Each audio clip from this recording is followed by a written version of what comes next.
Hi, salam alaikum. Donc comme prévu sur Instagram, je reviens avec une petite vidéo pour vous montrer comment réaliser une toile abstraite de calligraphie arabe moderne. Nous aurons donc besoin d'acrylique couleur or, d'acrylique blanche, des paillettes dorées et de l'eau. De 3 bocaux, là j'en ai montré 2 mais il en faut 3, de quelque chose pour touiller, donc là moi j'ai des vieux pinceaux, mais n'importe quoi fera l'affaire.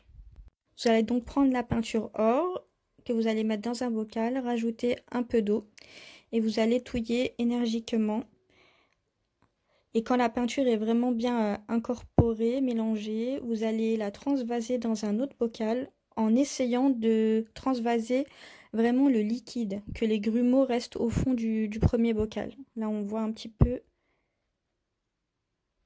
Donc là, on a vraiment que le liquide de la peinture liquide, sans grumeaux. On va rajouter de l'eau. Bon, ça dépend de vos envies, si vous voulez que la peinture soit vraiment diluée ou pas. On va mettre de côté. On va prendre un autre bocal, mettre la peinture blanche et refaire le même processus. Pour la quantité d'eau que vous allez rajouter, ça va vraiment dépendre de la couleur que vous voulez obtenir à la fin. Si vous voulez une couleur assez soutenue, une peinture assez dense, vous allez forcément mettre plus de peinture ou moins d'eau. Si vous voulez quelque chose d'assez liquide, plus dilué, vous allez forcément mettre plus d'eau, mais vous verrez après de toute façon les couleurs elles vont se mélanger entre elles sur la toile. Donc là je vais reprendre le premier bocal, vous vous souvenez où on a fait la peinture or la première fois.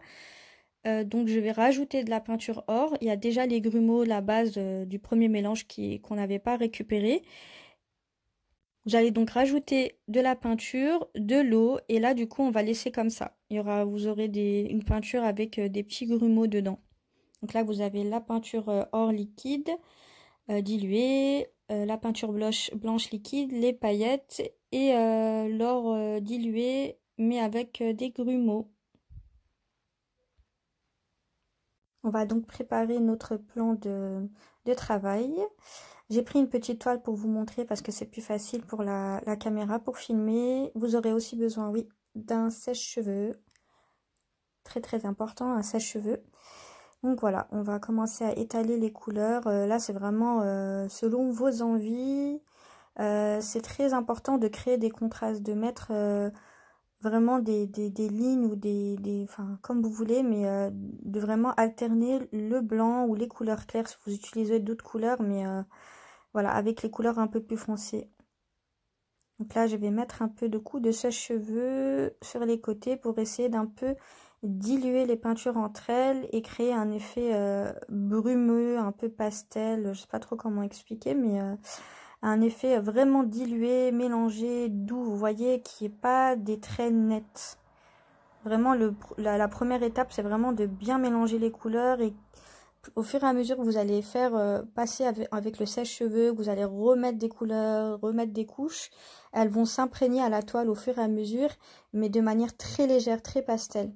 Et à chaque fois que vous allez revenir avec la peinture, ça va remettre une couche, mais il y aura déjà une couche avant. Vous voyez ce que je veux dire? Il y aura déjà la première couche et les couches vont se superposer les unes entre elles et c'est ça qui va créer un peu un effet marbre après.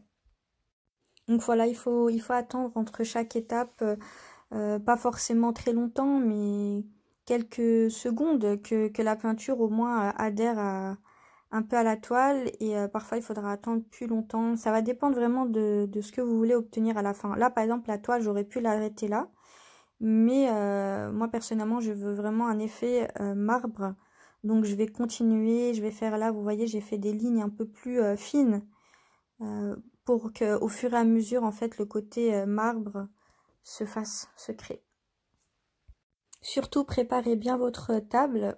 Moi on dirait une débutante, j'ai pas bien préparé mon plan de travail, mais voilà, j'ai eu une illumination au moment où j'ai fait la toile. Il fallait absolument que voilà, j'avais du temps devant moi, il fallait que je fasse cette toile, je l'avais en tête et je voulais vous la filmer et du coup je me suis précipitée.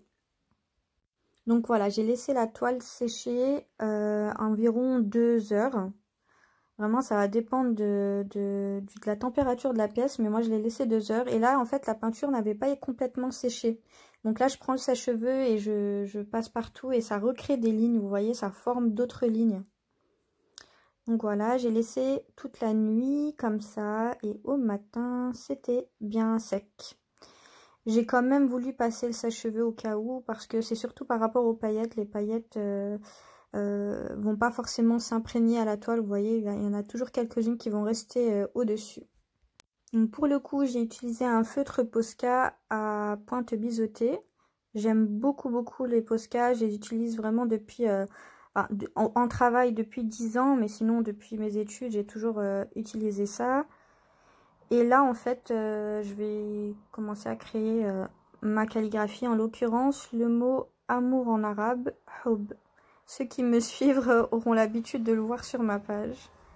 Je trouve que la lettre ha en arabe, elle est sublime, elle est idéale pour une toile. En fait, elle est ondulée, elle est arrondie. Je sais pas, j'aime trop ce mot. Donc voilà, je vais créer mon mot avec la peinture, déjà avec le Posca. Si c'était sur une feuille, on va dire un peu calque, lisse, un coup aurait suffi, mais là j'ai pris donc un autre petit marqueur feutre. Bon là c'était juste pour vous montrer que ce feutre a deux pointes différentes, mais je veux surtout utiliser le petit pour faire les finitions. Vous pouvez bien évidemment utiliser d'autres couleurs, utiliser un autre outil pour écrire la calligraphie, par exemple un pinceau, un calème.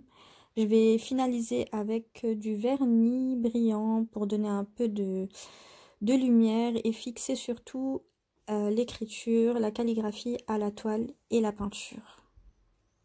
Donc voilà la toile à la lumière du jour, on voit vraiment les différentes couches, les dégradés, l'effet marbré. On voit aussi, vous voyez les petits grumeaux qu'on avait laissés dans la peinture, on les voit vraiment. Donc moi je trouve ça super joli, subtil, l'effet marbré est là. Vous pouvez évidemment utiliser d'autres couleurs, vous amuser, écrire d'autres mots ou laisser la toile telle qu'elle. Là vous voyez la toile sur laquelle j'étais en train de travailler au moment où j'ai fait la vidéo. Et là une beaucoup plus grande toile, je travaille essentiellement sur des grandes toiles. Donc voilà, merci de m'avoir écouté, j'espère que cette vidéo vous aidera.